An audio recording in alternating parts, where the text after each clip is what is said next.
Ma belle-fille m'a laissé dans la rue avec 8 $. Une semaine plus tard, elle m'a envoyé un texto, arrête de dramatiser. C'était juste une blague. Ce qu'elle ignorait, c'est que j'avais utilisé cet argent pour gagner un billet de loterie et gagner 62 millions de $. Je suis ravi de te compter parmi nous. Suis mon histoire jusqu'au bout et indique la ville d'où tu me regardes en commentaire pour que je puisse voir jusqu'où elle est allée. Le trottoir était froid et impitoyable sous mes pieds tandis que je regardais la voiture de mon fils disparaître au coin de la rue. 8 $. C'est ce que ma belle-fille, Ria, m'avait lancé avant de dire à Bren de partir, 8 billets froissés qui ont atterri à mes pieds comme si j'étais une sorte de mendiant. Ça devrait couvrir ton billet de bus, de là, avait-elle dit, la voix imprégnée de cette cruauté particulière qu'elle avait perfectionnée au fil des ans. La prochaine fois, tu y réfléchiras à 2 fois avant de profiter de l'argent. Profiter de l'argent? Le mot résonnait dans ma tête tandis que je me baissais pour ramasser l'argent, mes genoux arthritiques protestant. 37 ans que j'avais travaillé comme infirmière, économisant chaque centime pour aider mon fils à payer ses études, profiter de l'argent. Brent n'avait pas dit un mot. Mon propre fils, celui que j'avais élevé seul après le départ de son père à 5 ans, restait assis au volant, le regard fixé droit devant lui. Quand je l'ai regardé par la vitre passager, espérant un signe qu'il tiendrait tête à sa femme, il a finalement parlé. « Maman, tu es trop susceptible. Ria a raison. Tu ne peux pas continuer à attendre de nous que nous nous occupions de tout. » La trahison m'a frappé plus durement que l'air froid du soir, trop susceptible, comme si 30 ans à m'occuper de lui, à faire des doubles journées pour payer ses études, à garder leurs enfants gratuitement pendant qu'ils enchaînaient les vacances, c'était être trop susceptible. Je me tenais au coin d'une rue déserte, dans un quartier que je ne connaissais pas, mon sac serré contre ma poitrine. Le soleil se couchait et le quartier ne ressemblait pas au genre d'endroit où une femme de 65 ans devrait être seule après la tombée de la nuit. Mais apparemment, cela n'avait aucune importance pour ma famille. La dispute avait commencé pour une raison insignifiante, j'avais demandé si je pouvais rester chez eux quelques jours pendant que mon appartement était désinfecté. Juste 3 jours. Je ne demandais pas d'argent, je ne leur demandais pas de se déplacer, juste un endroit où dormir sur leur canapé. On ne peut pas te laisser perturber notre routine, avait dit Ria sans lever les yeux de son téléphone. Les enfants ont école. Brent a du travail. Tu vas juste nous gêner. Quand j'ai fait remarquer que je gardais ces mêmes enfants tous les week-ends depuis 2 ans, que je n'avais jamais dit non à leurs besoins, le visage de Ria s'est déformé. C'est différent. C'est la famille qui est de la famille. Là, tu t'attends à ce qu'on laisse tout tomber à cause de tes problèmes. L'hypocrisie était stupéfiante, la famille qui est de la famille, mais seulement quand ça leur profite. Je l'ai élevé seul, dis-je doucement en regardant Brent. Je travaillais de nuit pour être là pour tes matchs, tes événements scolaires. Je n'ai jamais demandé d'aide à personne. Eh bien, tu aurais peut-être dû, rétorqua Ria.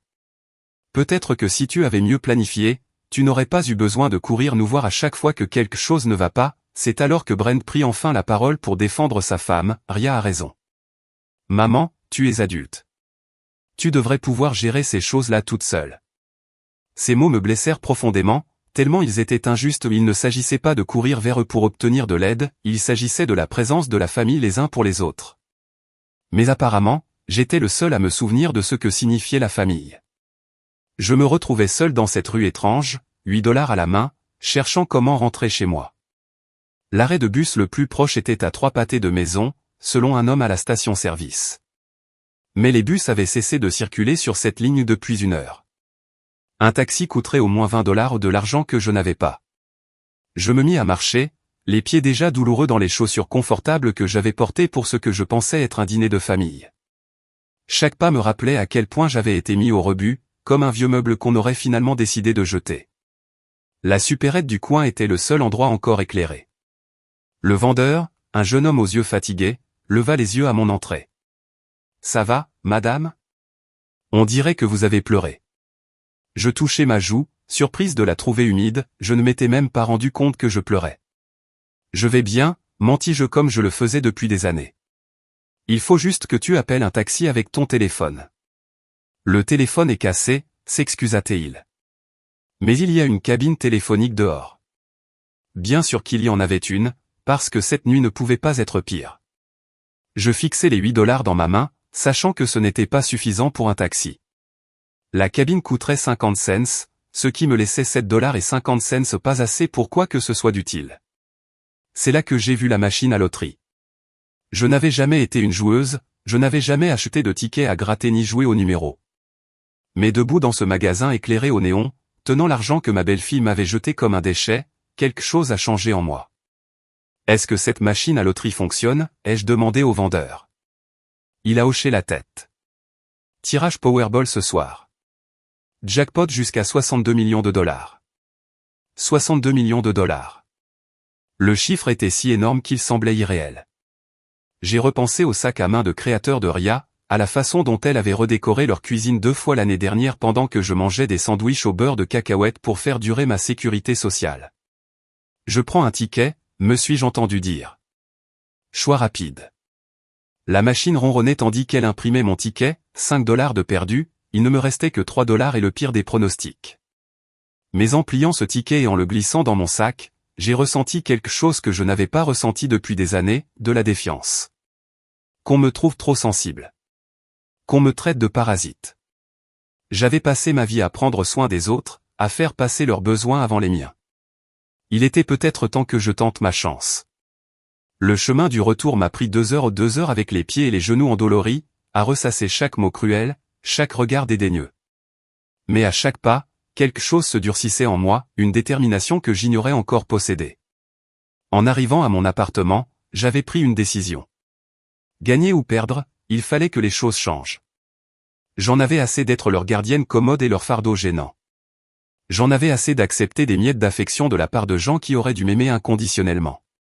J'en avais assez d'être trop susceptible d'être traité comme si je n'avais aucune importance, car peut-être, juste peut-être, j'allais compter plus qu'ils ne pouvaient l'imaginer. Au début, je n'ai pas enregistré les chiffres sur mon écran de télévision.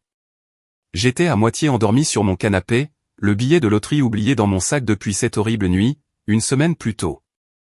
Le tirage n'était qu'un bruit de fond tandis que je sirotais ma 3e tasse de thé et essayais d'ignorer le silence de mon téléphone 7 jours que Brent et Ria m'avaient laissé à ce coin de rue, et pas un seul appel, pas même un SMS pour m'assurer que j'étais bien rentré chez moi. Le silence était plus éloquent que n'importe quelle dispute. Les numéros gagnants du Powerball de ce soir sont le 7, le 14, le 21, le 35, le 47 et le 9. J'ai failli ne pas vérifier à quoi bon? Mais quelque chose m'a poussé à sortir mon sac à main, peut-être juste pour m'occuper les mains, sans les ronger. Le ticket était froissé à force d'être coincé entre mes clés et mon portefeuille. Je les lissais, plissant les yeux pour observer les minuscules chiffres à la lumière de la lampe, 7, 14, 21, 35, 47 et le 9. Mes mains se sont mises à trembler avant que mon cerveau n'ait complètement assimilé ce que je voyais. J'ai vérifié encore et encore. J'ai ensuite augmenté le volume de la télévision, attendant qu'il répète les chiffres, certains de m'être trompé. Mais ils étaient là, exactement les mêmes chiffres imprimés sur mon billet froissé de 5 $, 62 millions de dollars. J'ai posé le ticket avec précaution, comme s'il risquait de se désintégrer si je le manipulais trop brutalement. Mon cœur battait si fort que je le sentais dans ma gorge. C'était impossible. Ce genre de choses n'arrivait pas à des femmes comme moi, des femmes abandonnées au coin d'une rue par leur propre famille. Je n'ai pas fermé l'œil de la nuit. Assis à ma table de cuisine, j'ai regardé ce billet et essayé de comprendre ce qu'il signifiait. Au matin, j'ai pris une décision qui m'a surpris moi-même. Je n'allais en parler à personne. Pas encore. Le premier test est arrivé plus tôt que prévu. Mon téléphone a vibré, accompagné d'un SMS, alors que je préparais mon café du matin. Le nom de Ria est apparu à l'écran et mon estomac s'est noué automatiquement. Avant même de lire le message, je savais que ce ne serait pas des excuses.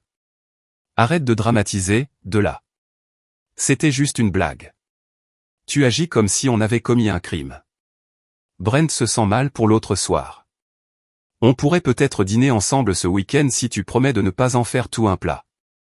C'était juste une blague. Elle pensait que m'abandonner dans un quartier dangereux avec 8 $ était une blague. Et maintenant, elle me proposait gracieusement de revenir dans leur vie si je promettais de faire comme si de rien n'était. Je fixais ce message un long moment, mon café refroidissant dans mes mains. Il y a une semaine, j'aurais sauté sur l'occasion de me réconcilier. J'aurais ravalé ma douleur et me serais montré avec le sourire. Reconnaissante pour les miettes d'affection qu'il m'avait offertes. Mais c'était avant. Avant même de savoir ce que je savais maintenant, j'ai répondu simplement, je suis occupé ce week-end. Sa réponse fut immédiate, occupé à quoi? Tu ne fais jamais rien. La cruauté désinvolte de cette situation m'a coupé le souffle. Tu ne fais jamais rien. Comme si ma vie était si vide, si dénuée de sens que l'idée même que je sois occupé était ridicule. J'ai éteint mon téléphone et je suis allé m'habiller. J'avais des choses à faire, des choses importantes. Le bureau de loterie n'était pas ce à quoi je m'attendais. Je m'étais imaginé quelque chose de grandiose, d'officiel. Au lieu de cela, c'était un modeste immeuble de bureau du centre-ville, avec un éclairage fluorescent et une moquette usée. La femme derrière le bureau, Sarah, selon son badge, avait des yeux gentils et un sourire patient. « C'est la première fois que tu gagnes ?» demanda-t-elle tandis que je lui tendais mon billet avec des doigts tremblants. « C'est la première fois que je joue, ai-je admis. » Elle vérifia le billet 2 fois, puis sourit. « Félicitations, Madame Rivers. Vous avez gagné 62 millions de dollars. » Les mots ne me semblaient toujours pas réels. Même lorsqu'elle m'expliquait mes options en somme forfaitaire ou versement, impôts et obligations légales, j'avais l'impression d'assister au déroulement de la vie de quelqu'un d'autre. « Prenez votre temps pour décider, » a dit Sarah. « Mais je vous recommande de consulter un avocat et un comptable avant de prendre une décision importante, et de bien réfléchir à qui vous en parlerez. L'argent transforme les relations, parfois de manière inattendue. » J'ai repensé au SMS de Ria, à son indifférence à ma douleur. L'argent change les relations. Ce qu'elle ignorait, c'est que la mienne avait déjà changé. Les jours suivants furent étranges. J'ai repris ma routine habituelle aux courses, lessive, visite hebdomadaire à la bibliothèque, mais tout semblait différent, comme si j'observais ma vie de l'extérieur. À l'épicerie, je me suis retrouvé devant des steaks hors de prix que je n'avais jamais pu m'offrir, sachant que je pouvais acheter tout le rayon boucherie si je le voulais. Mais j'ai acheté mes cuisses de poulet habituelles et mon pain rassis. Les vieilles habitudes ont la vie dure. Le deuxième test a eu lieu jeudi. Brent m'a appelé pendant que je lisais dans mon fauteuil près de la fenêtre. « Salut, maman » dit-il d'une voix prudente, désolé. « Écoute, à propos de l'autre soir. Ria se sent mal de la façon dont les choses se sont passées. Ria se sent mal. Pas lui.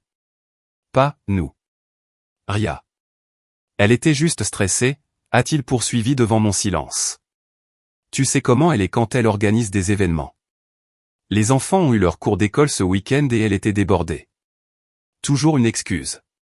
Toujours une raison pour laquelle son comportement était justifié et mes sentiments n'avaient aucune importance. Bref, il a continué, on se demandait si tu pouvais garder les enfants samedi soir. On a eu des billets pour ce nouveau spectacle en ville et notre babysitter habituel a annulé. Voilà. La véritable raison de l'appel.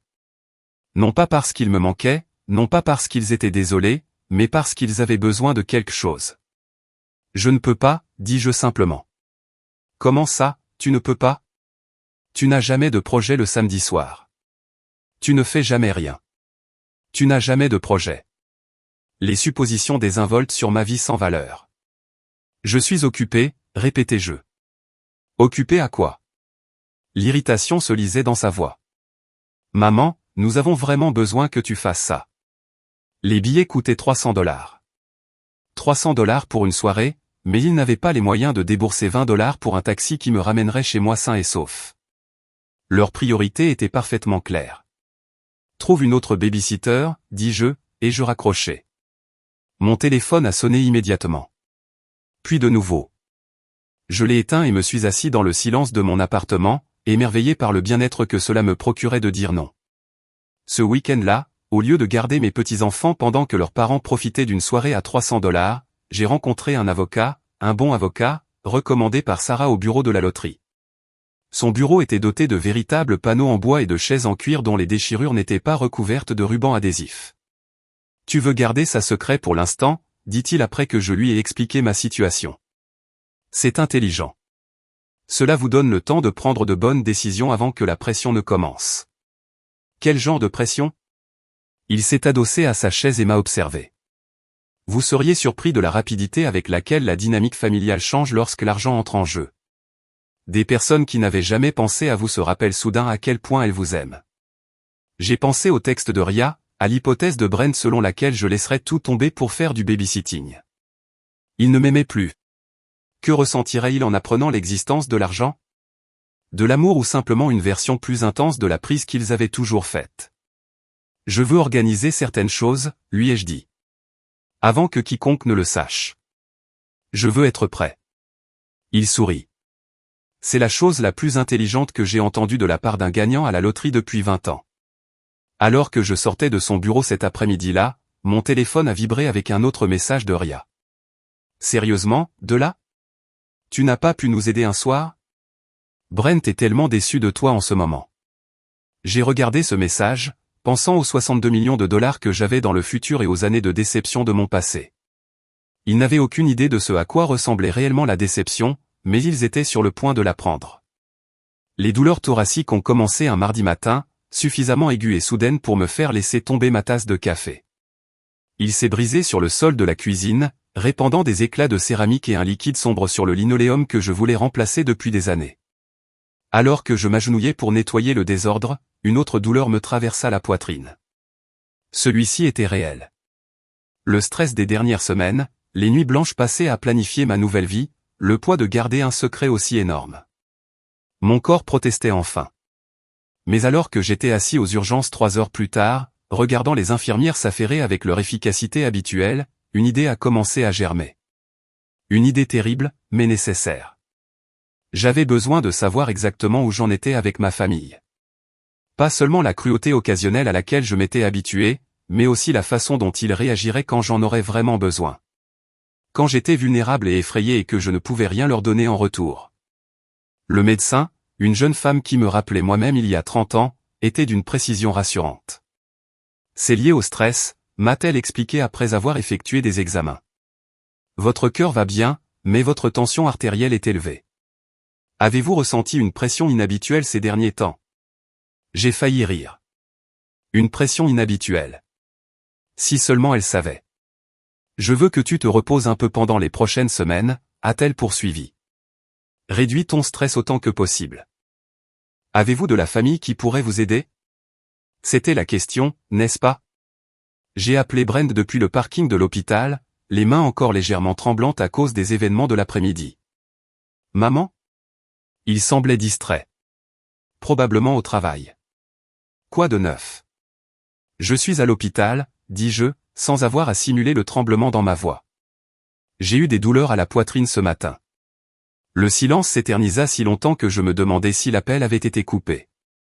Ça va, demanda-t-il finalement, mais son ton était plus agacé qu'inquiet, comme si j'avais interrompu quelque chose d'important. Le médecin dit que c'est lié au stress, mais ils veulent que je me repose un moment. Je me demandais si je pouvais rester avec toi et Ria quelques jours, juste jusqu'à ce que... Maman, ce n'est vraiment pas le bon moment. Les mots lui parvinrent rapidement, répétés, comme s'il s'était préparé à cette conversation. Ria a un exposé important au travail et les enfants ont des examens qui arrivent. C'est le chaos à la maison en ce moment. Je ne poserai pas de problème, dis-je doucement. Je pourrais aider avec les enfants, peut-être cuisiner.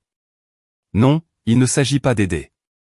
C'est juste que, tu sais comment on devient quand on est stressé, anxieux et dépendant. On ne peut pas gérer ça maintenant, en plus de tout le reste. Anxieuse et nécessiteuse. C'est ainsi que mon fils me voyait quand j'avais peur et souffrais. Non pas comme une mère qui avait tout sacrifié pour lui, mais comme une source d'ennui. Et si j'ai besoin d'aide, ai-je demandé.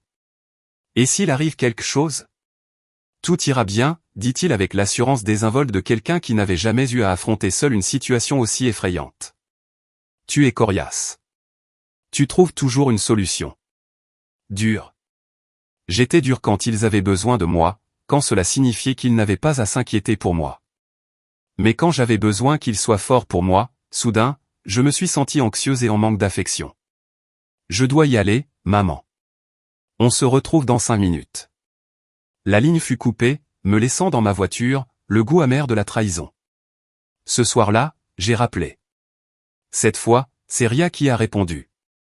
Oh, de là, Brent m'a parlé de ton petit épisode d'aujourd'hui.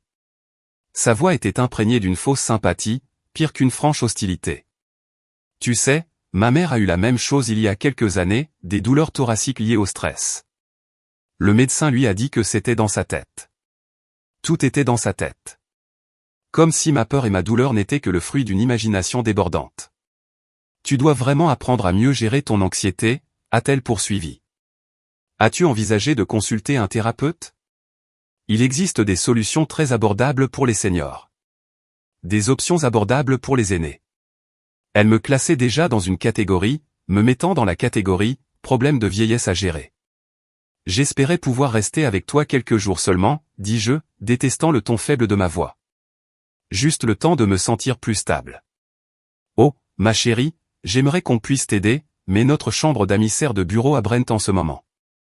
Et franchement, avec tes problèmes de santé, ne te sentirais-tu pas plus à l'aise dans un endroit avec, tu sais, des installations adéquates? Des installations adéquates. Elle parlait de maisons de retraite, d'établissements de soins, d'endroits où les parents âgés gênants étaient parqués. Quel genre d'installation, ai-je demandé, même si je le savais déjà. Eh bien, il y a cette jolie résidence avec service sur Maple Street. Les tarifs sont très raisonnables.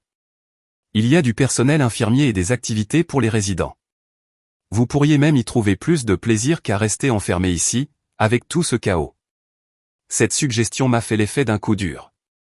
Elle ne refusait pas seulement de m'aider à traverser une crise de santé, elle en profitait pour suggérer que je sois définitivement retiré de leur vie. Je vois, parvins-je à dire. C'est vraiment mieux ainsi. Ria poursuivit, s'intéressant de plus près à son sujet. Tu n'aurais pas à te soucier des courses, du ménage ou de toutes ces tâches ménagères, et nous pourrions nous voir quand nos emplois du temps le permettent.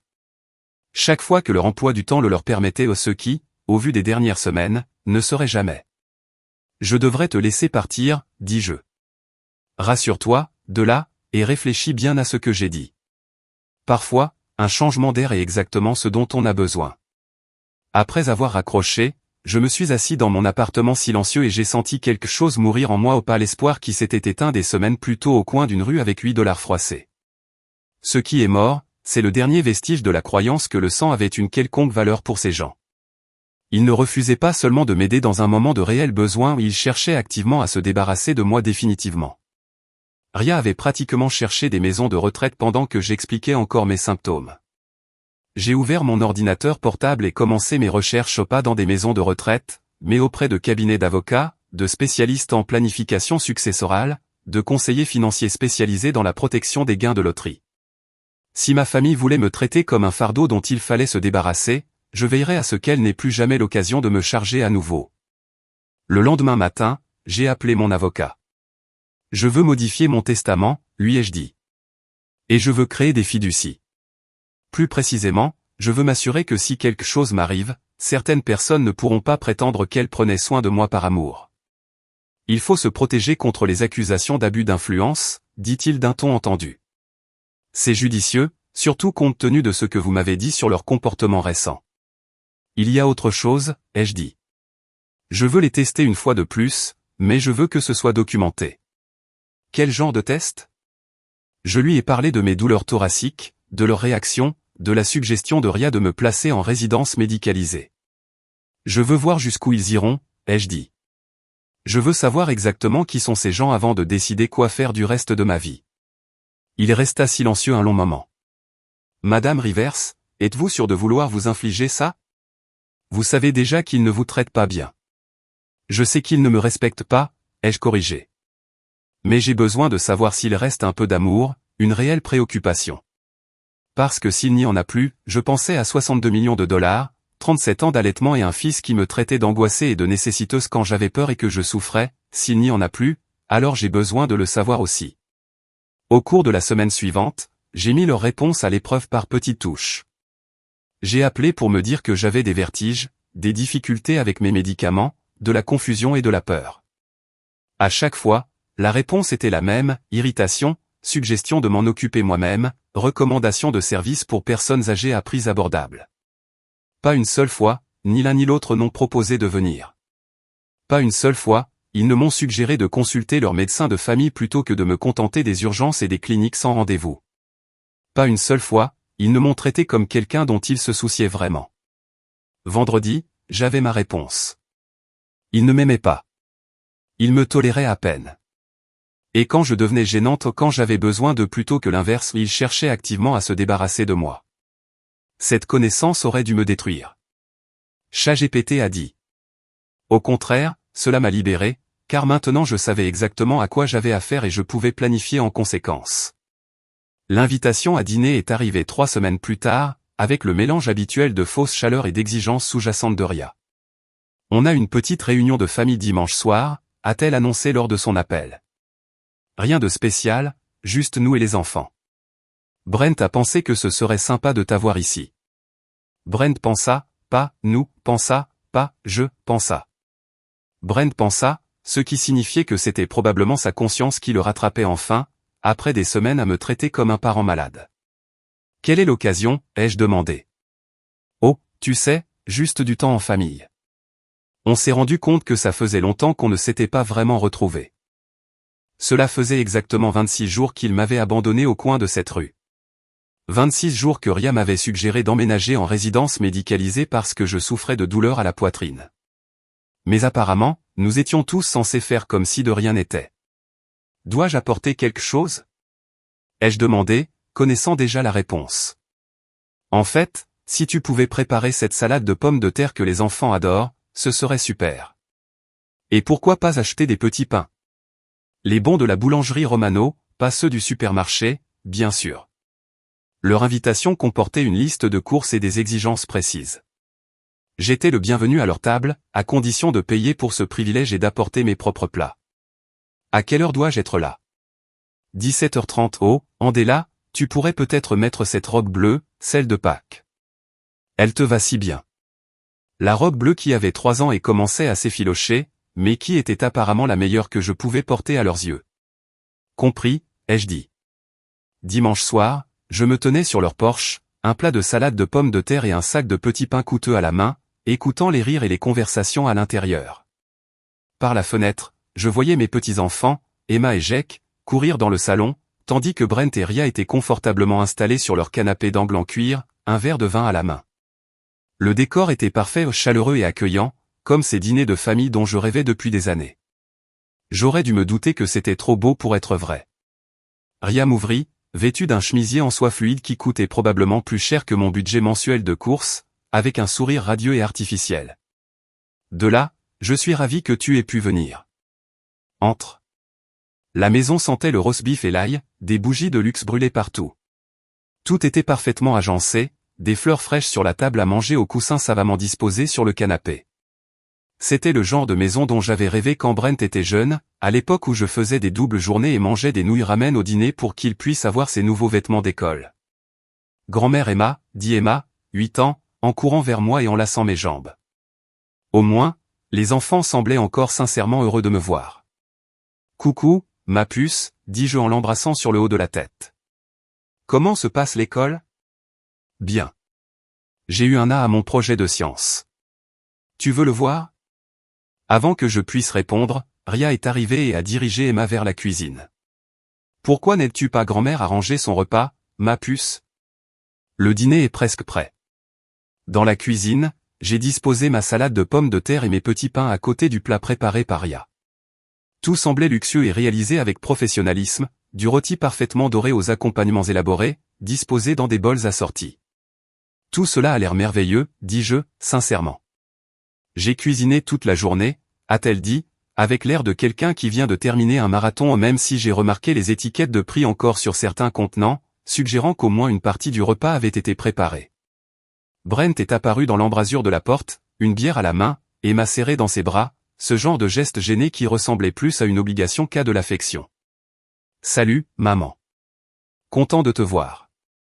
Content de te voir aussi.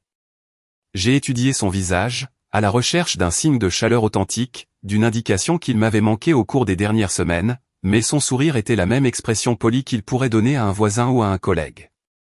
Comment vous sentez-vous? Demanda-t-il. Avez-vous encore des douleurs thoraciques?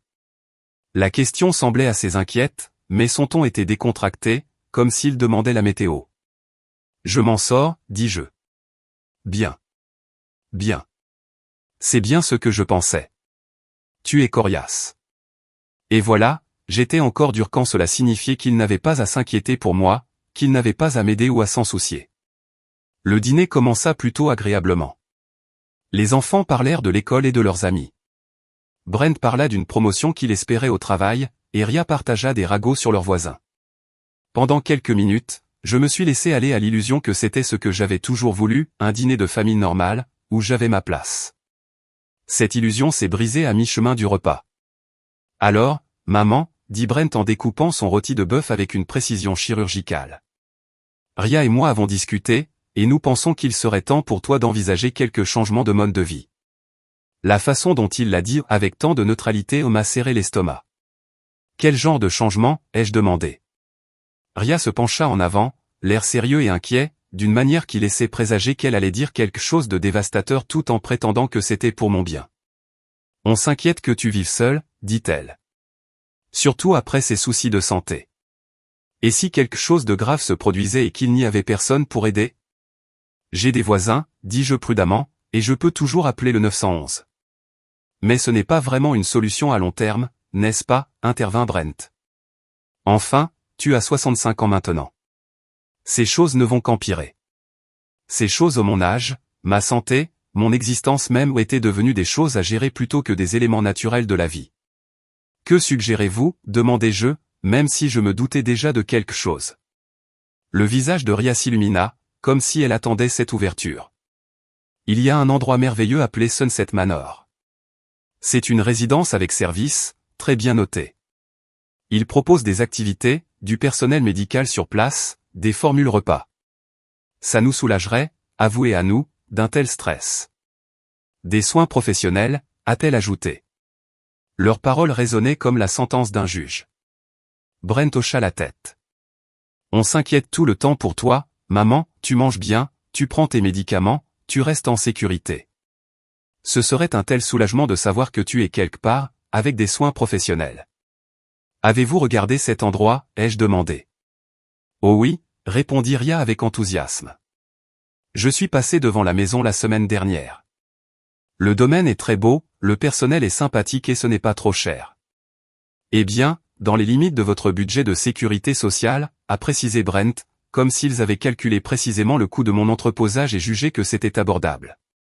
Quelle gentillesse de leur part. Le plus beau, poursuivit Ria, c'est que ce n'est qu'à 20 minutes. On pourrait s'y rendre régulièrement. À quelle fréquence, ai-je demandé. Brent et Ria échangèrent un regard. Eh bien, vous savez, nos emplois du temps. Probablement une fois par mois, peut-être plus pendant les vacances. Visite mensuelle.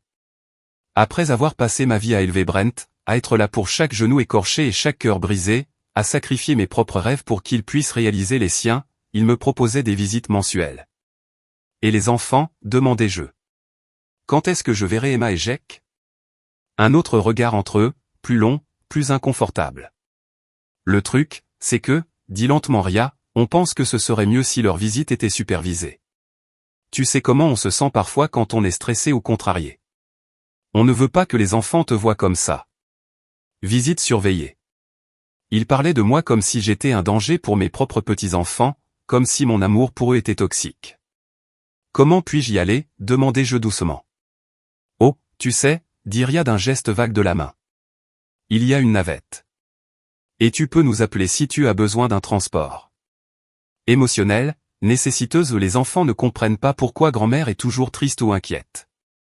Toujours triste ou inquiète, parce que je pleurais la perte de ma famille alors qu'ils prévoyaient de se débarrasser de moi. Je pense que c'est vraiment la meilleure solution pour tout le monde, a déclaré Brent d'un ton définitif. On bénéficie de soins professionnels et d'activités sociales. On a l'esprit tranquille, et les enfants peuvent vous voir quand vous êtes au meilleur de votre forme. J'ai regardé autour de la table les gens qui étaient censés m'aimer, mon fils, qui discutaient calmement de mon envoi comme si j'étais un problème à résoudre, ma belle-fille, pratiquement rayonnante d'excitation à l'idée de se débarrasser de moi, mes petits-enfants, trop jeunes pour comprendre ce qui se passait mais assez vieux pour absorber le message. Selon lequel grand-mère était quelqu'un à gérer et à contenir. J'ai besoin d'y réfléchir, dis-je. Bien sûr, dit Ria d'un ton enjoué. Prends ton temps. Je dois cependant préciser qu'il y a une liste d'attente, donc si ça t'intéresse, on devrait probablement t'inscrire bientôt. Ils avaient déjà étudié les listes d'attente. Ils préparaient cela depuis des semaines, voire des mois, et ce soir, ils annonçaient officiellement leur décision. Je me suis excusé pour aller aux toilettes, ayant besoin d'un moment loin de leurs visages impatients et de leurs arguments soigneusement raisonnés expliquant pourquoi je devrais disparaître de leur vie. Dans le miroir de la salle de bain, j'ai regardé mon reflet, la robe bleue que Ria avait spécifiquement demandée, le maquillage soigné que j'avais appliqué pour être belle pour eux, l'expression pleine d'espoir que j'avais arborée en entrant dans cette maison. J'avais l'air d'être exactement ce que j'étais, une vieille femme solitaire cherchant désespérément à gagner l'amour de ceux qui la considéraient comme un fardeau. Mais je n'étais plus seulement une vieille femme solitaire. J'étais une vieille femme solitaire avec 62 millions de dollars et absolument plus rien à perdre. Quand je suis retourné dans la salle à manger, ils me regardaient tous avec impatience, comme s'ils pensaient que j'avais repris mes esprits dans la salle de bain et que j'avais décidé de les remercier d'avoir résolu le problème de mon existence. J'ai pris ma décision, dis-je en me rasseyant à la table. Oh, c'est génial, dit Ria en tapant dans ses mains. Je pense que tu vas adorer cet endroit. Dois-je t'appeler demain pour t'ajouter à la liste? Je les ai regardés chacun à tour de rôle, mon fils, qui ne m'avait jamais demandé si j'étais seul, ma belle-fille, qui avait calculé le coût de mon élimination, mes petits-enfants, à qui l'on enseignait que l'amour était assorti de conditions et de dates d'expiration. Non, ai-je répondu doucement. Finalement, je ne pense pas avoir besoin d'une résidence-service. Le silence qui suivit fut d'une dureté glaciale. Il dura jusqu'à ce que le rire forcé de Ria le rompe. Comment ça, tu n'en auras plus besoin, demanda-t-elle, le sourire crispé. De là, on t'a expliqué pourquoi c'est la meilleure option pour tout le monde. J'ai plié soigneusement ma serviette et l'ai posée à côté de mon assiette. Enfin, j'ai pris d'autres dispositions. Brent se pencha en avant, les sourcils froncés. Quel genre d'arrangement? Maman, tu ne peux pas ignorer la réalité parce qu'elle ne te plaît pas. La réalité? L'ironie ne m'échappa pas, en fait, dis-je en fouillant dans mon sac à main, je pense qu'il est temps que nous regardions tous la réalité en face. J'en sortis le billet de loterie Opal original, soigneusement conservé dans le coffre de mon avocat, mais une photocopie que j'avais fait faire pour ce moment précis et le poser sur la table entre les précieux plats de service. Ils lurent les chiffres. Qu'est-ce que c'est? Demanda doucement Ria. C'est un billet de loterie, dis-je calmement, de la nuit où tu m'as laissé sur Elm Street avec $8. Brent prit le journal et parcourut les chiffres du regard. Maman, qu'est-ce que tu essaies de prouver? Alors, tu as acheté un billet de loterie, et alors? Vérifie les numéros gagnants d'il y a 3 semaines, suggérai-je. Ils sont sur ton téléphone. J'ai regardé Brent sortir son téléphone, le visage blême, tandis qu'il comparait les numéros gagnants au papier qu'il tenait dans ses mains. Sa voix s'est essoufflée, puis s'est tue. La peur a brillé dans ses yeux. 62 millions de dollars, ai-je terminé pour lui. Le jackpot dont tu as entendu parler aux infos il y a 3 semaines, c'était moi. Ria arracha le journal des mains de Brent, son regard passant des chiffres sur la page à l'écran du téléphone. Son rouge à lèvres parfaitement appliqué avait laissé des traces sur son verre de vin. Et pour la première fois depuis que je la connaissais, elle avait l'air sincèrement secouée. Tu as gagné à la loterie, murmura-t-elle. Je l'ai fait. Emma et les enfants regardèrent tour à tour les adultes, essayant de comprendre pourquoi tout le monde avait soudain l'air si sérieux. Pourquoi ne nous l'as-tu pas dit? La voix de Brent se brisa. Je me suis adossé à ma chaise, observant leur visage. Je voulais voir comment tu me traiterais si tu pensais que je n'avais rien à t'offrir. La vérité de cette affirmation flottait dans l'air comme de la fumée. La bouche de Ria s'ouvrait et se fermait sans bruit tandis que Brent se passait les mains dans les cheveux, un geste dont je me souvenais de son enfance, lorsqu'il avait été surpris en flagrant délit de mensonge. Maman, ce n'est pas. Commença-t-il, mais il ne put terminer. Tu ne cherchais pas à te débarrasser de moi. Tu n'évaluais pas le coût de mon placement en institution. Tu n'avais pas l'intention de limiter mon accès à mes propres petits-enfants. Nous étions inquiets pour toi, dit Ria, la voix dénuée de conviction. Vraiment? Parce que de mon point de vue, j'avais l'impression que tu cherchais à résoudre un problème gênant, insupportable, vieux, qui perturbait ta vie parfaite. J'ai de nouveau fouillé dans mon sac à main et en ai sorti un dossier. J'ai passé les 3 dernières semaines à documenter nos échanges, chaque appel, chaque SMS, chaque conversation sur mon avenir qui ne m'incluait pas dans le processus décisionnel. Le visage de Brent devint tout blanc. Qu'est-ce que tu dis? Je vous dis que je sais exactement qui vous êtes tous les deux. Je sais que lorsque j'ai appelé, effrayé et souffrant, vous m'avez dit que j'exagérais. Je sais que lorsque j'ai eu besoin d'aide, vous m'avez suggéré de payer pour des soins professionnels. Je sais que si vous m'avez invité ici ce soir, ce n'était pas parce que je vous manquais, mais parce que vous vouliez présenter votre solution définitive au problème de mon existence. Ria retrouva sa voix, plus aiguë et plus tendue que d'habitude. Ce n'est pas juste, de là. Tu déformes tout. On t'aime. Et toi, ai-je demandé. Parce que j'essaie de comprendre à quoi ressemble l'amour dans cette famille, et j'ai du mal à l'identifier. J'ai ouvert le dossier et en ai sorti des copies imprimées de SMS. Voilà, Ria, qui me dit d'arrêter de dramatiser mon abandon au coin d'une rue. Voilà que tu me suggères de mieux gérer mon anxiété quand j'avais des douleurs à la poitrine. Et voilà, j'ai brandi une autre page, que tu fais des recherches sur les maisons de retraite et que tu calcules les coûts pendant que j'expliquais mes symptômes. Son visage devint rouge. J'essayais d'aider. Aider qui? Je me tournai vers Brent. Et toi? Quand j'ai appelé de l'hôpital, tu étais contrarié que j'interrompe ta journée. Quand je t'ai demandé si je pouvais rester avec toi pendant ma convalescence, tu m'as traité d'angoissée et de nécessiteuse. Quand j'avais besoin de mon fils, tu m'as trouvé des excuses. Maman, s'il te plaît? Dit Brent, et pendant un instant, il ressembla au petit garçon qui se glissait dans mon lit pendant les orages. On peut arranger ça. On peut faire mieux. Tu peux, ai-je demandé. Parce que je t'ai donné des chances pendant des semaines, et à chaque fois, tu as choisi de me voir comme un fardeau plutôt que comme ta mère. J'ai sorti mon téléphone et leur ai montré le numéro de mon avocat. Je l'ai appelé hier et j'ai modifié ma planification successorale. Le silence qui suivit fut assourdissant. Qu'est-ce qui a changé? Demanda Ria d'une voix à peine plus forte qu'un murmure.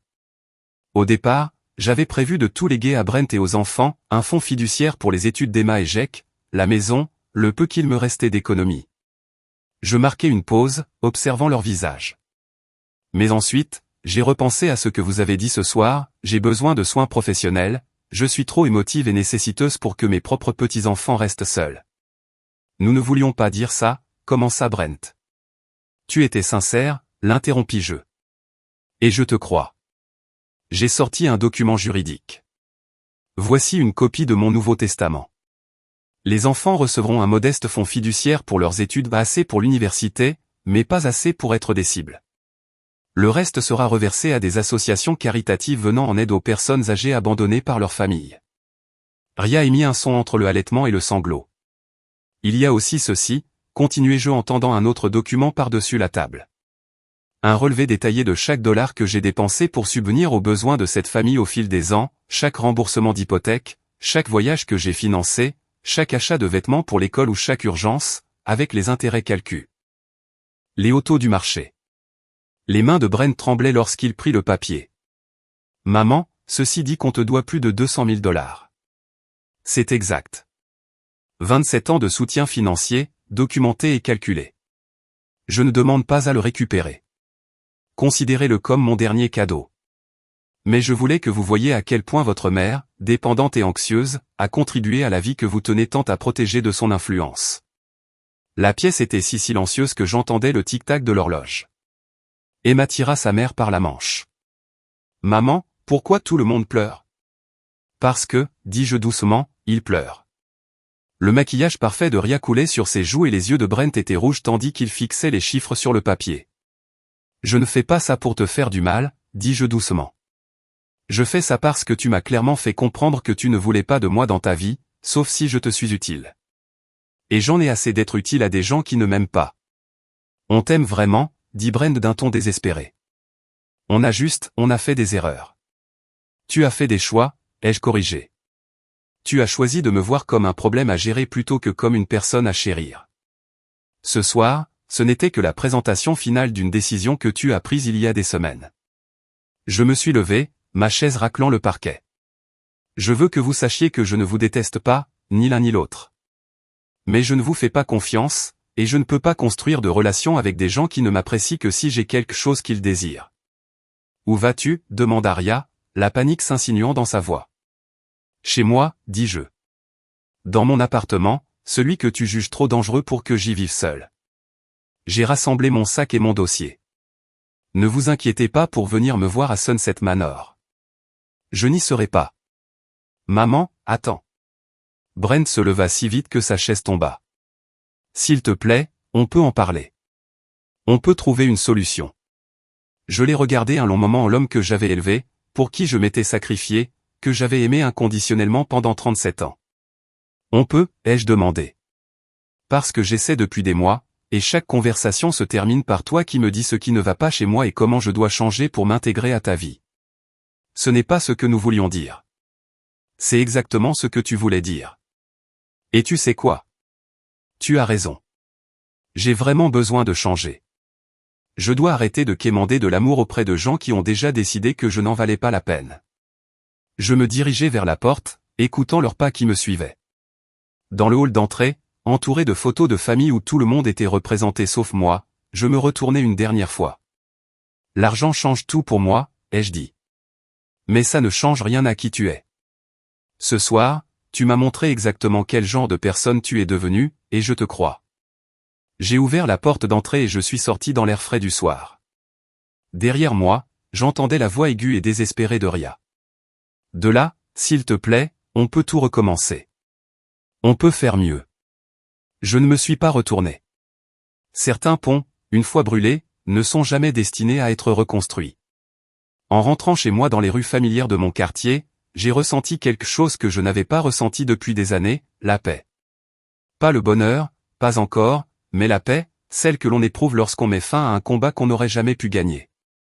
Mon téléphone s'est mis à sonner avant même que j'arrive à mon appartement, le nom de Brent s'affichait à l'écran, puis celui de Ria, puis celui de Brent à nouveau. J'ai éteint le téléphone et j'ai continué le trajet dans un silence béni. Demain, il y aurait d'autres appels, d'autres tentatives désespérées pour effacer 37 ans de ma vie passée à me considérer comme acquise. Mais ce soir, j'étais libre, libéré de leur jugement, de leurs attentes, de leur cruauté désinvolte déguisée en inquiétude. Libre de découvrir à quoi pourrait ressembler le reste de ma vie lorsqu'elle ne serait plus que la mienne. 5 mois plus tard, je me trouvais dans le jardin de ma nouvelle maison, regardant le lever du soleil peindre les montagnes de nuances d'or et de rose. La maison était modeste pour un gagnant de loterie, 3 chambres, 2 salles de bain et une véranda panoramique surplombant 20 hectares de nature sauvage du Colorado. Mais elle était à moi, chaque planche et chaque clou avait été choisi parce que j'adorais la lumière qui tombait par les fenêtres de la cuisine le matin. Les appels téléphoniques avaient cessé depuis environ 3 mois. Au début, ils étaient désespérés, Brent appelait 2 fois par jour, Ria envoyait de longs SMS alternant excuses et accusations. Ils avaient essayé toutes les approches, la culpabilité, la colère, les promesses de changement, les menaces de couper tout contact. Cette dernière m'avait presque fait rire. Le dernier appel avait été celui de Brent en janvier. « Maman, s'il te plaît. » Sa voix était rauque, épuisée. « Je sais qu'on a fait une bêtise. Je sais qu'on t'a blessé, mais on est une famille. Ça doit compter. » Ça compte pour quelque chose, lui avais-je dit. Ça a compté pendant 37 ans, mais la famille est censée être une voie à double sens, et tu as transformé ça en une voie à sens unique. Je ne sais pas comment arranger ça. La défaite dans sa voix a failli briser ma détermination. Presque. Tu ne peux pas arranger ça, Brent. Tu peux seulement en tirer des leçons. Qu'est-ce que cela signifie? Cela signifie que tu dois trouver comment être un meilleur mari pour Ria, un meilleur père pour Emma et Jake, et un meilleur fils pour la famille que tu choisiras de fonder à l'avenir, quelle qu'elle soit, mais cela ne m'inclut plus. Tu ne reviendras vraiment jamais? Ce jour-là, j'avais regardé dans mon appartement les cartons emballés pour mon déménagement au Colorado, la vie que je me construisais enfin. Il n'y a plus rien à retrouver. Tu t'en es assuré. Alors que j'éliminais les fleurs fanées des rosiers plantés le long de la clôture, j'ai senti la vérité de cette affirmation au plus profond de moi. Il n'y avait vraiment plus rien à faire, mais tant de choses à faire. Ma voisine Margaret me faisait signe depuis son jardin. Elle avait 73 ans, une enseignante à la retraite dont le mari était décédé 5 ans plus tôt. Nous étions devenus amis autour d'un café le matin et de promenade le soir, le genre de compagnie facile dont je n'avais jamais réalisé qu'elle me manquait. « Belle matinée », s'écria-t-elle. « Parfait pour le marché », ai-je répondu. « Tu viens toujours avec moi. Je ne raterai pas ça. Donne-moi 10 minutes. » C'est ce qui m'avait manqué toutes ces années, des amis présents à l'heure, qui se souvenaient de ce qui comptait pour moi, qui accordaient de la valeur à mon temps et à mes sentiments. Quand j'ai eu une intoxication alimentaire le mois dernier, elle m'a apporté de la soupe et est restée regarder des vieux films sans que je me sente envahissant. Le marché fermier bourdonnait d'énergie en ce samedi matin. J'étais devenu une habituée ces derniers mois, j'achetais des légumes frais et du pain maison à des vendeurs qui connaissaient mon nom et me demandaient des nouvelles de mon jardin. Tella Sarah, qui tenait le stand d'herbes aromatiques, m'a fait signe d'approcher. Je t'ai gardé un peu de ce basilic que tu aimais tant. Alors que je payais mes herbes, mon téléphone a vibré, un SMS d'un numéro inconnu m'a frappé. Mon estomac s'est noué automatiquement. Même 6 mois plus tard, des messages inattendus ravivaient encore cette vieille anxiété. Mais quand je l'ai lu, le message n'était pas de Brent ou de Ria. Il venait d'Emma, ma petite fille. Salut, grand-mère. Maman m'a donné ton numéro. Tu me manques. Je peux t'appeler un de ces jours? Je fixais l'écran un long moment, la poitrine serrée par des émotions complexes. Emma avait 9 ans maintenant, assez grande pour se demander pourquoi grand-mère avait disparu de leur vie, assez grande pour que je lui manque, peut-être. J'ai répondu prudemment, tu me manques aussi, ma chérie. Tu peux m'appeler quand tu veux. La réponse est venue immédiatement, puis-je appeler maintenant? J'ai regardé autour de moi, Margaret comparant les tomates au stand d'à accent grave côté, le samedi matin habituel que je m'étais préparé. Puis j'ai trouvé un coin tranquille et j'ai composé le numéro d'Emma. Grand-mère. Sa voix était faible, incertaine. Salut, ma belle. Comment vas-tu? Je vais bien. Maman a dit que tu étais partie loin parce que tu étais triste. De la bouche des bébés. Quelque chose comme ça. Comment va l'école? Comment va ton frère?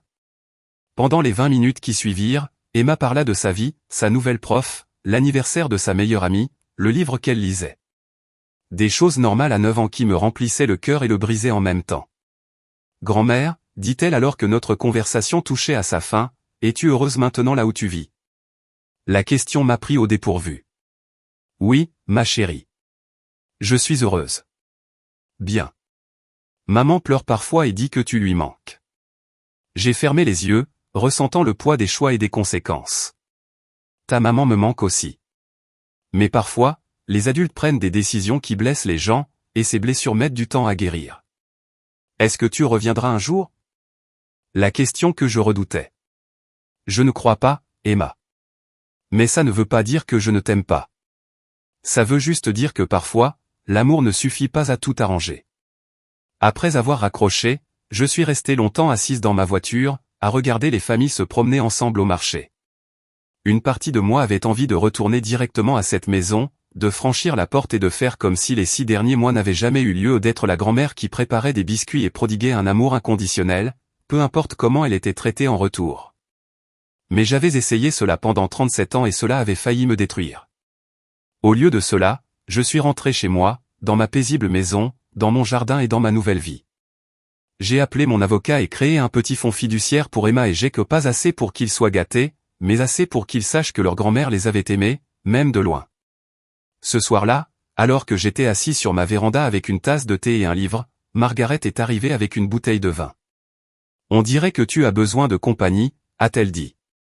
Je lui ai parlé de l'appel d'Emma, de la culpabilité, de l'amour et du deuil complexe d'avoir quitté sa famille. Margaret m'a écouté sans juger, comme le font les bons amis.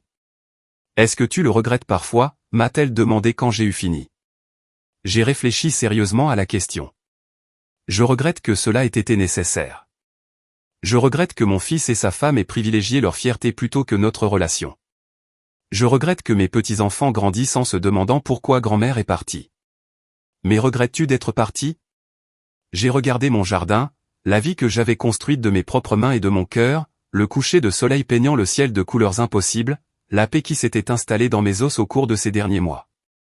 Non, ai-je finalement dit. Je ne regrette pas de m'être choisi. 1 an plus tard, j'ai reçu par courrier une annonce de remise de diplôme. Emma terminait son CM1 avec mention. À l'intérieur de la carte, d'une écriture soignée d'enfant de 9 ans, elle avait écrit « J'espère que tu es toujours heureuse, grand-mère. Je t'aime. » J'ai posé la carte sur mon réfrigérateur, à côté des photos de mon jardin et de mes nouveaux amis, du rappel pour ma réunion de club de lecture et de l'invitation au dîner d'anniversaire de Margaret, un petit morceau de mon ancienne vie au milieu de ma nouvelle. Je ne lui ai pas envoyé de cadeau. Je ne l'ai pas appelée pour la féliciter, mais j'ai ajouté $1000 supplémentaires à son fonds fiduciaire, en précisant à mon avocat que c'était pour les cadeaux de fin d'études qu'elle avait gagnés entre maintenant et le lycée. J'avais appris que l'amour ne se manifestait pas toujours. Parfois, il s'agissait d'aimer quelqu'un suffisamment pour le laisser partir.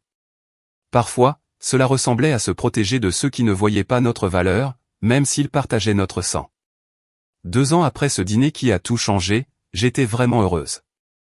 Non pas le bonheur désespéré et avide de quelqu'un qui cherche à gagner un amour qu'il ne recevrait jamais, mais le bonheur calme et constant de quelqu'un qui avait appris à s'aimer d'abord. J'ai fait du bénévolat au centre local pour personnes âgées, où j'ai enseigné à d'autres femmes l'indépendance financière et les limites émotionnelles. Je n'ai pas voyagé dans des endroits exotiques mais dans de petites villes et des parcs nationaux, séjournant dans des chambres d'hôtes et prenant des photos de fleurs sauvages.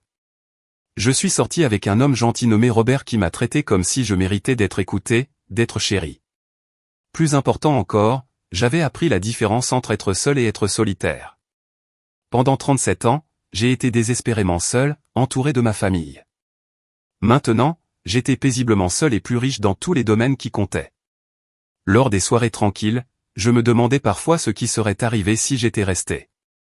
Si j'avais accepté leurs conditions et emménagé dans cette résidence pour personnes âgées, je serais probablement encore là, reconnaissante des visites mensuelles et du temps supervisé avec mes petits-enfants, me disant que des miettes d'affection valent mieux que rien du tout.